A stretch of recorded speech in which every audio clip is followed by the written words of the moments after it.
I'm gonna take my shirt off for the video. Leave your shirt on. No, I'm gonna take my shirt off for the video. It's freaking hot out. Leave your shirt on. Okay. Jesus Christ. God dang it. All right. Whew. I'm just getting in on the deadline. Mr. Robert Z. Whew. He reminded me today. I've been meaning to enter this. I've seen Mr. Hall of Fame do all of his videos, and of course been watching some of Robert's videos. I took part in the lottery, was it last year or the year before? I didn't win. I'm hoping this year that I win, but such a great idea. So thank you, Robert, for organizing it and putting it together and coming up with all the questions. So I hope that I get all these questions right. I watched Cheap and Cheerful Record Collector go through the questions, and I also watched Brandon. So if I get these wrong, just blame it on the two of them. All right, so 10 questions, plus I'm going to do the bonus question. And I think I'm getting in on time. If not, it's okay. I'm here just to support Robert anyways. So here we go. Robert Z, 10 questions. Question number 1. I'm having a holiday party. It's December. I can invite 3 musical stars to my party. Who are they going to be? Well, one of the people are going to be Rod McEwen.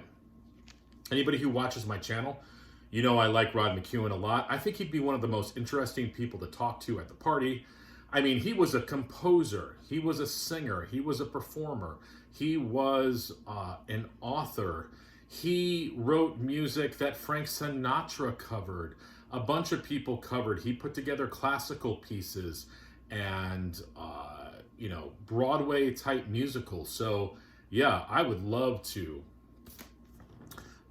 get his ear, if you know what I mean, at the party. Mr. Michael Nesmith.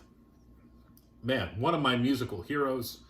Would love to talk to Mr. Nesmith about his time in the Monkees, and also, what it was like, leaving the Monkees and trying to get his solo career going. And would love to talk to him about his music, his songs, country rock, tell him how much he has influenced me. And the last person that I would invite is the lead singer for the Dead Kennedys, Jello Biafra. Yeah, that's right. His name is Jello Biafra. I just think he'd be a cool dude to talk to. Explain to him how when I was younger, my parents hated that I listened to the Dead Kennedys, but I didn't care. I still listen to the Dead Kennedys today, Mom and Dad. Are you going to have anything to say about that? I didn't think so. All right. Question number 2. A song that I never need to hear again. I'd mentioned the Monkees before. Well, this is their second album. There's a tune on here called The Day We Fall in Love. And basically, it's this cheesy ass music. And over top of that, Davy Jones is doing this recitation to a girl that he likes. It is the worst thing that I've ever heard. I've listened to it, of course, quite a few times because I love this record.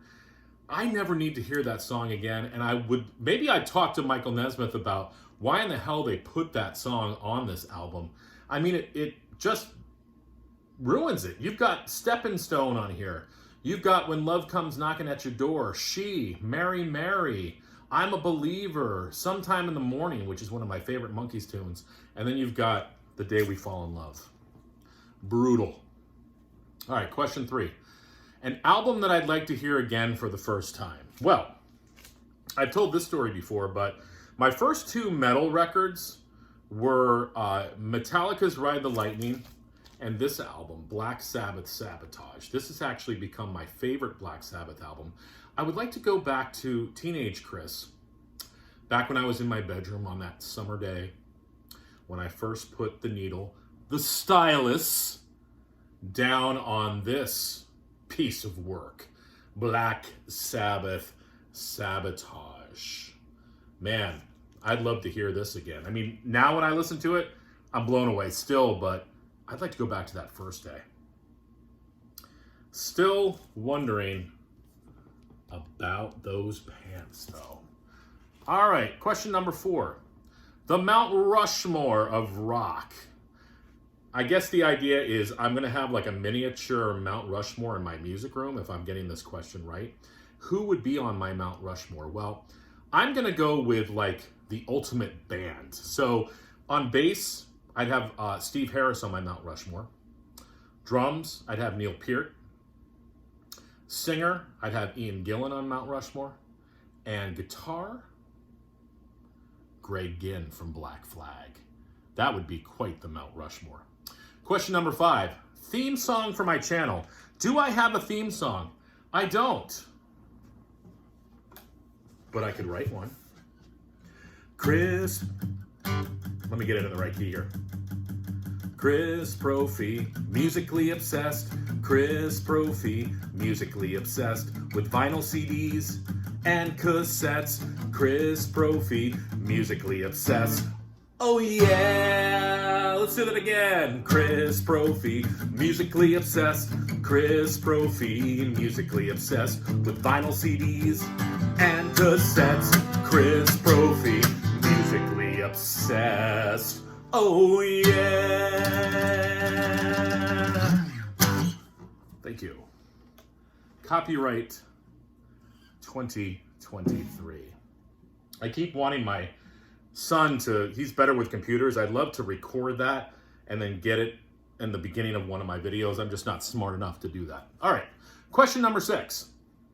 I am the producer for an epic concert, and I get to put together a band from the 60s, a band from the 70s, a band from the 80s, and a band from the 90s. Well, the band from the 60s is a band I've recently been turned on to, and that's the Turtles. Love to put a tour together with them. I would love to see them live.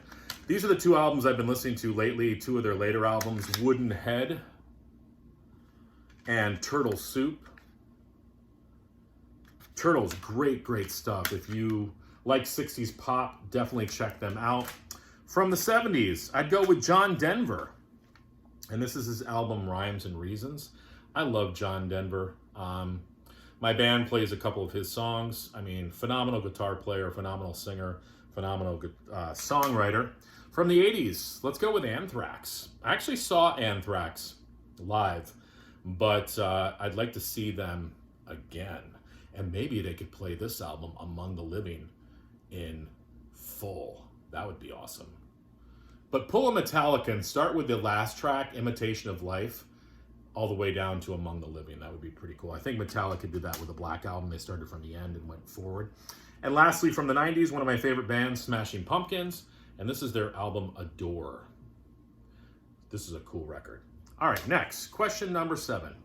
What happens to my musical collection when I die? Well, as of right now, I've got about 1,400 or so vinyl records, and I've got like 4,000 plus CDs, plus like 200 cassettes. I would leave them to my kids. So, whenever my kids are over, they kind of see the care that I put into my records, how I sleeve them.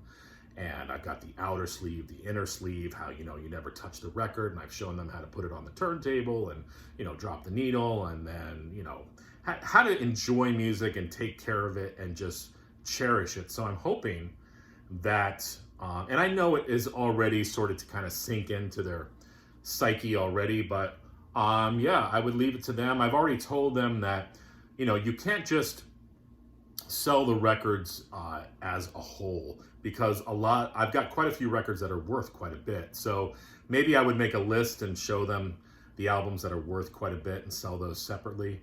I don't know. Maybe they wouldn't. Maybe they'd be like, Dad, you're crazy. We're just going to sell these as a lot. But whatever. So they're going to my kids. Question 8. Define what a grail is. Well, a grail to me, obviously, I don't think that it needs to be high in price. For me, a grail is just, and I usually think of grails in terms of vinyl records. I mean, I collect CDs and cassettes, but when I think of grails, I usually connect that with vinyl. I would just say for me, it's an album or an artist that I need to have in my collection. And it's probably something that I've been looking for a while that I haven't been able to find. And then it's one of those things where you're going to the record store and you're flipping through, and then the light shines down on that particular section and you find it. An example of this, I really like the band Husker Du, and I was at Darkside Records in Poughkeepsie, and I always look through the Husker Du section, and I found New Day Rising, an OG copy of it. And for anybody who knows like punk stuff from the 80s, that's hard to find, and it was in really good condition. And it was one of those, the gods of punk were like, ah, and the light was shining down on that section, and I pulled it and picked it up. It wasn't like it was like a $200 album or anything, but it was more expensive than the normal album, but it was just one of those that I was looking for a while that I needed in my collection. So that's how I would define a Grail. All right. Question 9, favorite artist. I have a lot of favorite artists, but I'm going to say Johnny Cash, okay? Now, I've said this story before, but when I was in college, I was in a college choir, and we traveled to Germany, and I stayed with a German family for a week. And every night I'd come home from the bars, and the father and I would listen to this album, Hello, I'm Johnny Cash. He taped it onto a cassette for me, and I listened to it all the way back to America. It became something that I just listened to all the time. And, it's become my favorite Johnny Cash albums, one of my favorite albums of all time. Just a killer record. When I was in college, Cash made a resurgence with the American Recordings albums produced by Rick Rubin. This is my favorite of those albums. But this was nonstop for me, and it was a CD version at the time. I just listened to it nonstop. A song on here, and I've talked about this before, there's a song on here called The Beast in Me. It's about me. Johnny Cash wrote that about me. So basically what I'm saying is that I identify with Johnny Cash. I love that he was able to tap into his religious side, but also he realized that he had a dark side as well. And that came out every once in a while. But he acknowledged both sides. That's why I believe him. There's a lot of religious people I don't believe, preachy people. I believe Johnny Cash because I know he had a dark side and he acknowledged it. So I believe him. I'm not a very religious person myself, but I can definitely listen to Cash sing about God, and it doesn't bother me because I know he's genuine. All right, question 10. If I were to win this lottery, what would people get me? Or what am I interested in? I guess Robert wants to know, like, so if people were to get me a record, what would I want? Well, I collect CDs, I collect records, I collect cassettes. My channel is musically obsessed, meaning that I listen to everything from country to Broadway show tunes, to metal, to rock, to jazz, to electronic, to avant-garde, and everything in between, thrash metal, speed metal, death metal, Rod McEwen, Janis Ian, Anne Murray. I listen to it all, and I'm not joking. I listen to it all. So really, I'd be happy with anything, but you can always email me too. Or say, hey, Chris, what's the link to your Discogs? Because I got a want list there too. Robert, got a want list. And question number 11, the bonus question. How has Robert Z influenced me? Well, this is what I'm going to say about Robert.